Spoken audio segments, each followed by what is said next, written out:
Hello friends, welcome to Shri Revathi's kitchen. మనము ఈరోజు చేసుకోబోయే రెసిపీ టమాటా పెసరపప్పు. ఈ టమాటా పెసరపప్పుని చాలా ఈజీగా నిమిషాల్లో చేసుకోవచ్చు.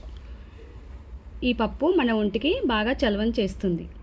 ముందుగా కుక్కర్లో 1 కప్పు పెసరపప్పుని తీసుకొని బాగా కడిగి శుభ్రం చేసుకొని ఉంచుకోవాలి.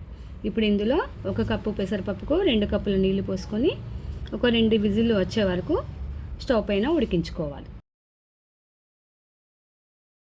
ఇప్పుడు స్టవ్ పైన గిన్నెను పెట్టుకొని అందులో ఆయిల్ వేసుకొని ఆవాలు, జీలకర్ర, ఉల్లిపాయ ముక్కలు, 7-8 పచ్చిమిర్చి, 1 టీ స్పూన్ ఉప్పు, పచ్చిమిర్చి పేస్ట్, ఉప్పు పచ్చిమిర్చి మిక్సీ పట్టింది, తగినంత పసుపు వేసుకొని బాగా ఫ్రై చేసుకోవాలి.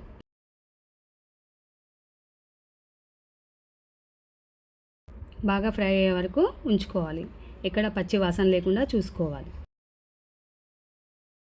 ఒక 4 టమాటాలని కట్ చేసి పెట్టుకోవాలి.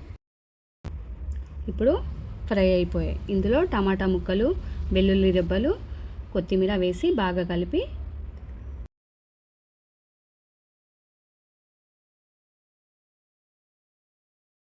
మూత పెట్టుకొని మగ్గే వరకు ఉంచుకోవాలి. ఇప్పుడు పప్పు ఉడికిపోయింది.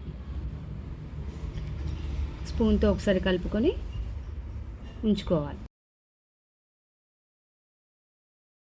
టమాటా ముక్కలు ఉడికిపోయాయి. ఇప్పుడు ఇందులో మనం ఉడికించిన పప్పుని వేసుకొని కలుపుకోవాలి. మనకు ఎంత పల్చగా కావాలంటే అంత పల్చగా కావాల్సినన్ని నీళ్ళు పోసుకొని ఇంకొకసారి ఉడికించుకోవాలి. 1 గ్లాస్ నీళ్ళు పోసుకొని ఉడికించుకోవాలి. ఎక్కువగా పల్చగా కావాలనుకుంటే ఇంకో కొన్ని నీళ్ళు ఎక్కువగా వేసుకొని ఉడికించుకోవాలి. ఒక ఉడికితే సరిపోతుంది. ఇప్పుడు వేడివేడి అన్నంలోకి ఈ టమాటా పప్పు చాలా టేస్టీగా ఉంటుంది. ఇప్పుడు టమాటా పప్పు రెడీ అయిపోయింది. ఈ వీడియో మీకు నచ్చినట్లయితే లైక్ చేయండి, షేర్ చేయండి, సబ్స్క్రైబ్ చేయండి. Thank you for watching.